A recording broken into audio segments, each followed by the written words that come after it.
Durante los últimos meses, imágenes como esta de la convulsa Diyarbakir se han vuelto moneda corriente. Hilal usa a menudo la cámara de su teléfono celular para grabar los tiroteos nocturnos. Sabe bien qué significan esas detonaciones. A unas pocas cuadras de su casa, las Fuerzas Armadas turcas están limpiando, una vez más, un vecindario cercano.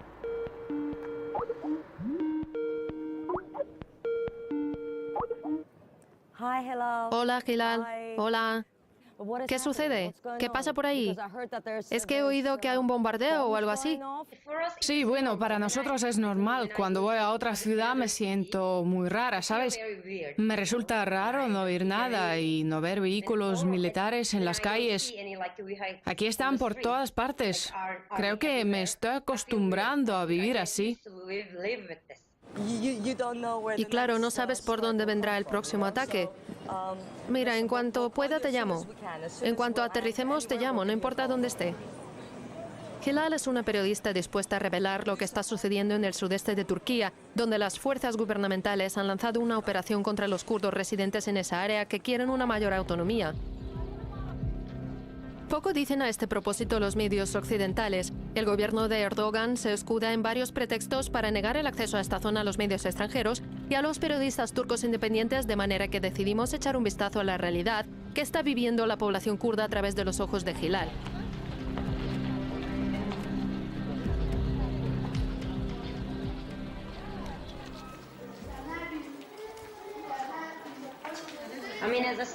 Como ciudadana, como periodista y también como kurda y residente en Diyarbakir, no puedo cerrar los ojos ante lo que está pasando justo delante de mis narices.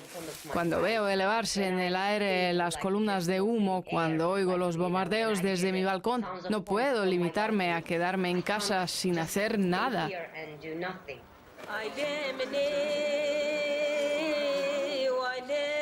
Por eso me he propuesto trabajar para mostrar lo que sucede, para que la gente pueda verlo y comprenda cuál es la situación. Tal vez así ayude a aclarar las cosas.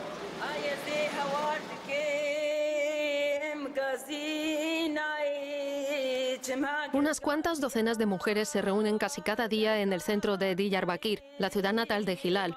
Todas llevan fotografías de sus hijos que murieron en el distrito de Sur en circunstancias poco claras.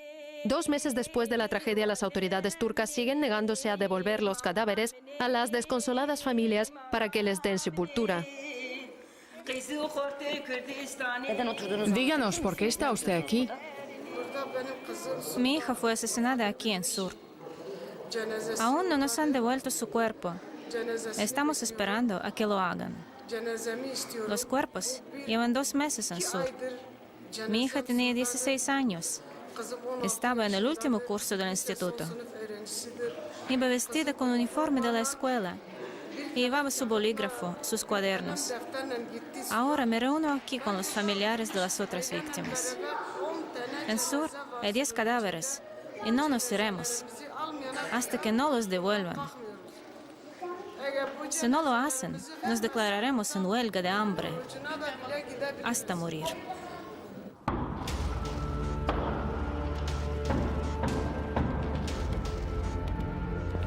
La información disponible es escasa y controvertida. Hay informes que señalan que durante estos meses de conflicto en el sudeste del país, entre las autoridades y los kurdos se han producido entre unos cientos y unos miles de víctimas mortales.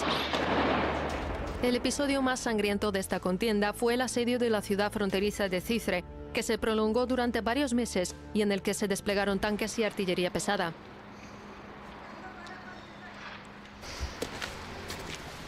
Lo más llamativo de ese lugar es el silencio. Cuando caminas por la ciudad, te das cuenta de que está en completo silencio. Puedes oír a la gente que deambula por las ruinas de sus antiguas casas y que se limitan a saludar con un hola apagado cuando se encuentran en la calle con un vecino. Buenos días. Buenos días.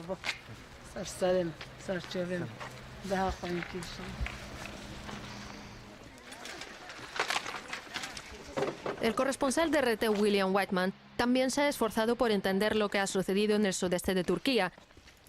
Como periodista, le fue imposible llegar a Cizre por medios legales, por lo que decidió arriesgarse a cruzar por su cuenta el perímetro acordonado para llegar a las ruinas de la ciudad. Llevó consigo a un camarógrafo local. Solo dispuso de 1 hora para grabar la ciudad, pero las terribles cosas que vio lo han marcado profundamente.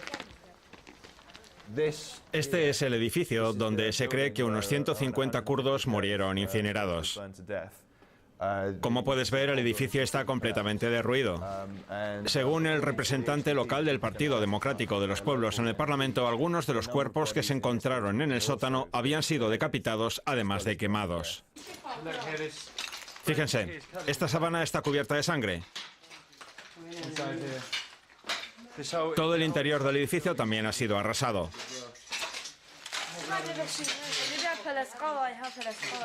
Aquí también hay sangre. Antes esto estuvo completamente empapado de sangre. El lugar olía realmente fuerte a cuerpos en descomposición. Obviamente no puedo decir si eran cuerpos humanos. Podría tratarse de animales callejeros. Pero el caso es que el sitio olía a cuerpos en descomposición, especialmente en los sótanos. El olor en los sótanos, que es donde se cree que hubo gente que murió quemada, es realmente insoportable. Decían que Erdogan había matado a civiles allí y que los había quemado.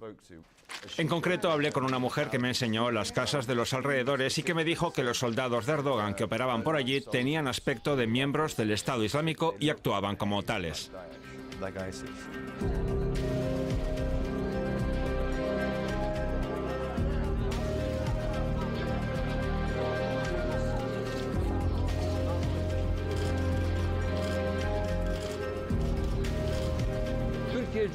Turquía tiene el poder y la determinación de combatir a los grupos terroristas que dividen el país.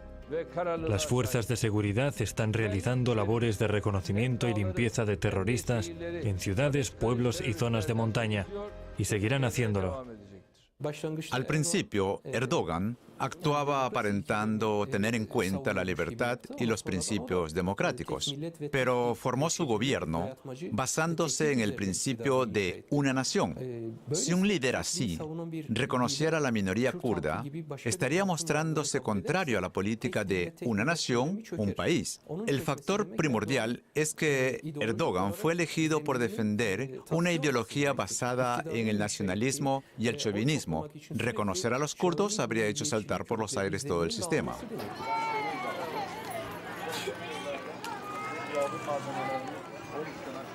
Trabajar cerca de la frontera entre Turquía y Siria es tremendamente difícil para los periodistas extranjeros. Muchos corresponsales han sido detenidos y expulsados del país cuando trataban de grabar lo que sucedía en esta zona. Para los locales es un poco más sencillo. Por eso le pedimos a Helal que se desplazara a las regiones fronterizas para tratar de determinar si todavía existen rutas ilegales para transportar a la gente a través de la frontera.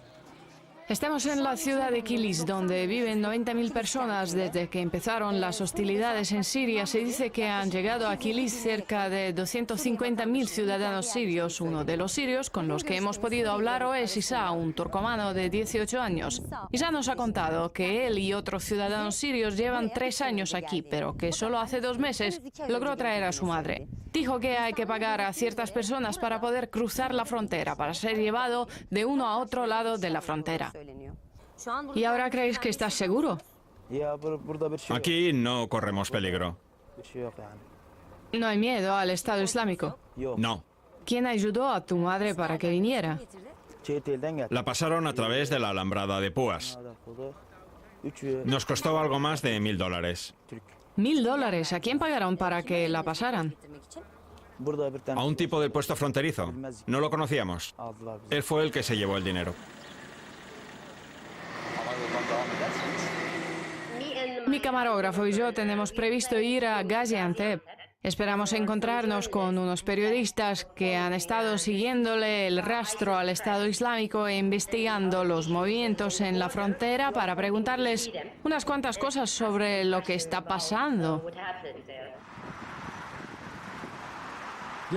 Lo he visto con mis propios ojos.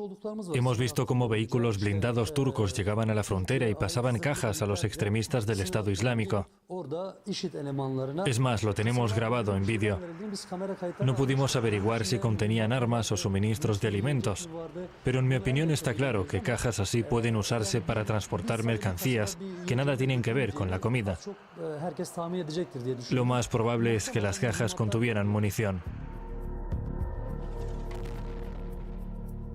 Las unidades de protección popular formadas por kurdos siguen siendo el principal enemigo del Estado Islámico en el norte de Siria. A lo largo de la primavera del 2016 lanzaron una serie de exitosos ataques contra extremistas y posiciones de califato. Shadadi fue una de las ciudades liberadas por las fuerzas kurdas. Encontramos estos documentos y pasaportes entre las pertenencias de extremistas del Estado Islámico abatidos. Llegó a Siria vía Turquía. Si se fija bien, podrá ver que todos los pasaportes llevan un sello turco, lo que significa que todos los terroristas del Estado Islámico viajan a través de Turquía.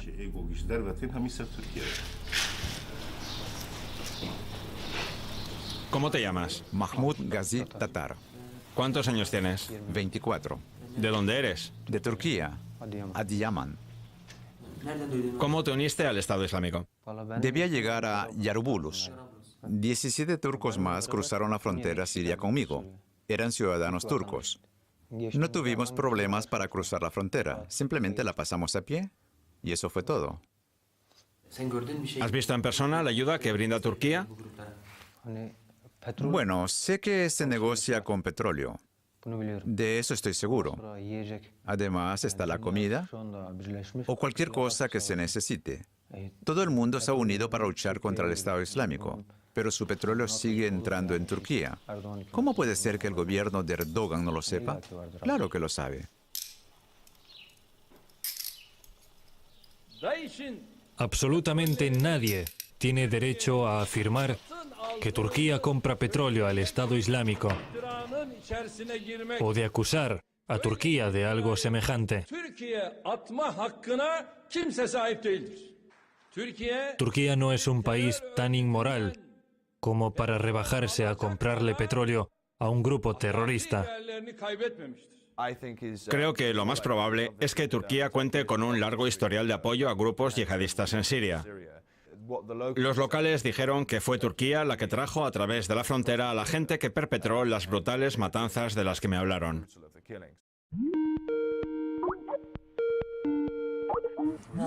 ¿Hola? Hola. Hola, Gila, ¿qué tal estás? Bien, ¿y tú? Bien, bien, gracias. Por cierto, ¿dónde estás? Estoy en Diyarbakir. Vale, ¿y cómo están las cosas por ahí? ¿Te sientes segura? ¿Va todo bien? Si estuvieras aquí, deberías olvidar todo lo que sucede cada día. Mientras redacto mis reportes, escucho pasar a los F-16 y el sonido de las bombas. Así que si uno quiere seguir vivo, lo mejor es echar ciertas cosas al olvido. En diciembre del 2015, los familiares de las personas que murieron en el sur se manifestaron para solicitar la devolución de sus cuerpos. Unidades de operaciones especiales de la policía bloquearon la calle y abrieron fuego. El camarógrafo Refik Tekin, que trabaja para un canal de televisión local, se encontraba entre los manifestantes y lo grabó todo. En aquel momento vi cómo la gente empezó a agacharse y a correr de un lado a otro. Intenté grabarlos, pero entonces sentí un fuerte dolor y la calidez de la sangre extendiéndose por mi pierna. La bala impactó en mi pierna derecha. Llegó hasta el hueso y cuando traté de dar el siguiente paso, sentí un dolor aún más fuerte, probablemente por la rotura del hueso. Me arrastré hasta la tienda más cercana y me quedé un rato ahí tendido. Me di cuenta de que si me movía demasiado, seguirían disparándome hasta acabar conmigo. Pero seguí filmando lo que estaba pasando, aunque tuve buen cuidado de moverme lo menos posible.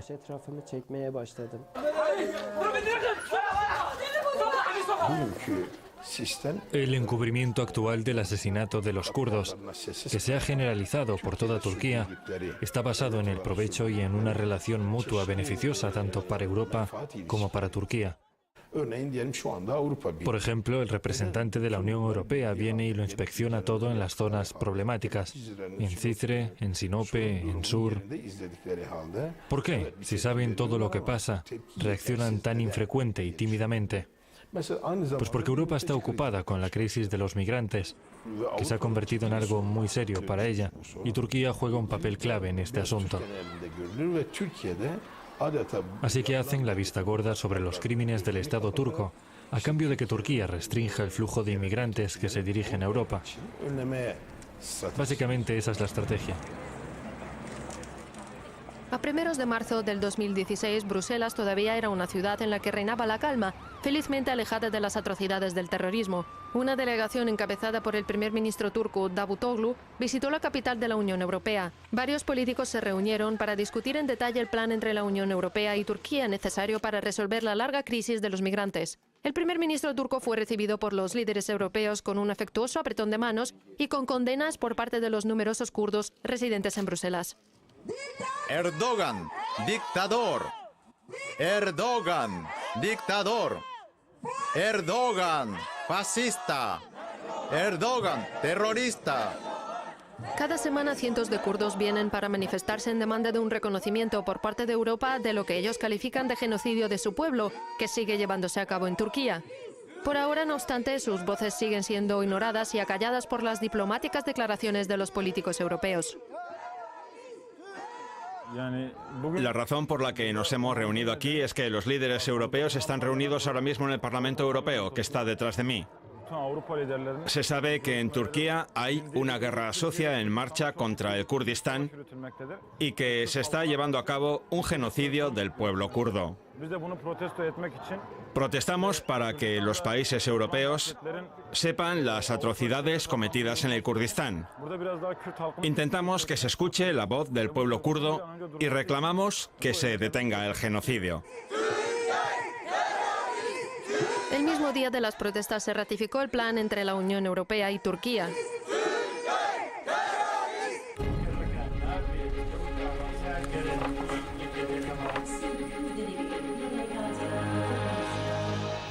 Emitimos a través de HOP Turk para Europa, Turquía y el Kurdistán Norte y Sur, o sea, todo el Kurdistán y la región del Cáucaso. La mayor parte de la gente que trabaja en este medio de comunicación, tanto kurdos como turcos, se vio obligada a abandonar Turquía debido a la censura o porque temían por sus vidas. Ahora cubren desde Europa lo que acontece en su propio país. Hay informes que dicen que el yerno de Erdogan, el esposo de su hija, juega un papel en el transporte de petróleo desde el Kurdistán Sur hasta Turquía y que es propietario de una empresa de camiones cisterna de la que obtiene beneficios directos. También se ha dicho que su empresa de transporte está haciendo negocios en el Kurdistán Sur, que sus empresas están haciendo negocios. No es el hijo de Erdogan, es el marido de su hija que está comerciando en el Kurdistán Sur y llevando crudo a Turquía. Entró a formar parte del gobierno como ministro de Energía.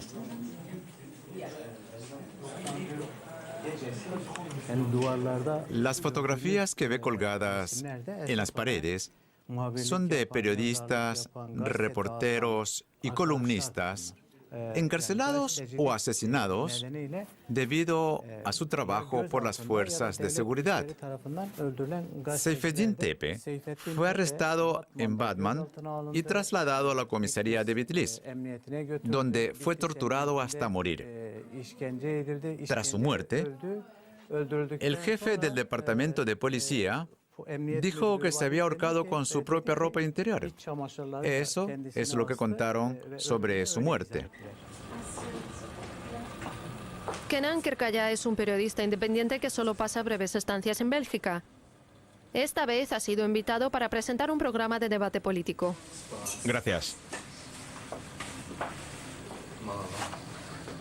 Después me llevo alguna de esas, ¿vale? El periodista salió recientemente de una cárcel turca en la que había pasado 2 años y medio. Como muchos de sus compañeros de la prensa, había sido acusado de terrorismo. También teníamos curiosidad por cómo habían llegado a la conclusión de que éramos miembros y líderes del PKK. Había un auto de acusación de 800 páginas contra nosotros, el 80% de las cuales se basaba en nuestro trabajo como periodistas y corresponsales, en nuestras crónicas y reportajes. Se usaron como prueba de nuestra pertenencia al Partido de los Trabajadores del Kurdistán. El hecho de que representáramos a los medios de comunicación, de que fuéramos periodistas, carecía de importancia para el Estado. En la cárcel turca no recibimos un trato diferente al de ladrones, violadores o asesinos. El que sean diputados académicos, escritores, periodistas o jefes de organizaciones sin ánimo de lucro, no cambia el hecho de que son terroristas. Son terroristas los que detonan las bombas o aprietan el gatillo, pero también lo son los que instigan los ataques terroristas y los consideran una forma de lograr sus propósitos. Por eso considero que deberíamos revisar sin pérdida de tiempo las definiciones de terror y terrorista de nuestro Código Penal.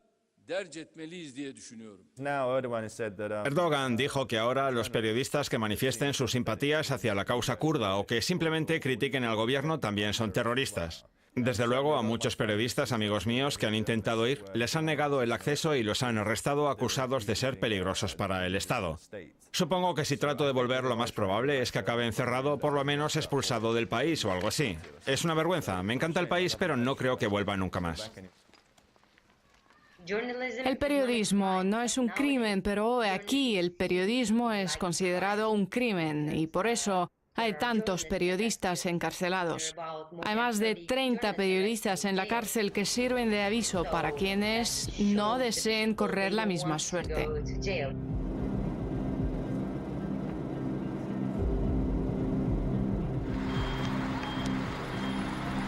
Le pedimos a Hilal que se desplazara a Estambul para hablar con algunos de los pocos periodistas independientes que siguen trabajando allí a pesar del riesgo de ser detenidos o asesinados. Hola. Mucho gusto, Tarik Toros. Me llamo Tarik Toros. Llevo 21 años trabajando de periodista en Turquía. He trabajado en muchos periódicos, revistas y canales de televisión. Mostrar, por ejemplo, ciudades acordonadas o calles y carreteras cortadas en Diyarbakir, o gente sufriendo las atrocidades cometidas por el Estado, o la fuerza y las atribuciones ilimitadas de la policía y otros cuerpos de seguridad, es un ejercicio de valentía. Mostrar a gente muerta por el impacto de los misiles, o hablar de niños muertos, también se ha vuelto un acto de valentía. Creo que en Turquía los medios de comunicación y la prensa están muertos, al igual que la justicia. La policía ocupó la redacción del mayor periódico de Turquía y su director fue sustituido por alguien designado por el gobierno. A los que protestaron los dispersaron con gases. ¿Se refiere a Zaman? Sí, eso es, Zaman. En la primavera del 2016, el gobierno turco virtualmente tomó el control del periódico independiente Today Zaman. Todos los directivos y periodistas que trabajaban en el periódico fueron sustituidos. Los indignados lectores protestaron en las calles, pero sus manifestaciones fueron disueltas con gases lacrimógenos y cañones de agua. ¿Puede contarnos lo que ha pasado recientemente? ¿Por qué se ha tomado el control del Zaman? Mi grupo mediático fue incautado por acusaciones de que supuestamente estábamos ayudando e instigando la actividad de grupos terroristas, cargos sobre los cuales no se aportó prueba alguna. Creo que la cosa va a ir a peor porque este gobierno no tiene ningún tipo de tolerancia hacia ningún discurso alternativo o crítico por parte de los medios de comunicación. Es posible que se incauten más medios de comunicación en un futuro o puede que cambien de bando sin necesidad de que el gobierno haga ningún movimiento para controlar estas compañías. Algunos grupos mediáticos de Turquía, independientes, se han acercado al gobierno, ya que están muy preocupados de que el gobierno vaya por ellos.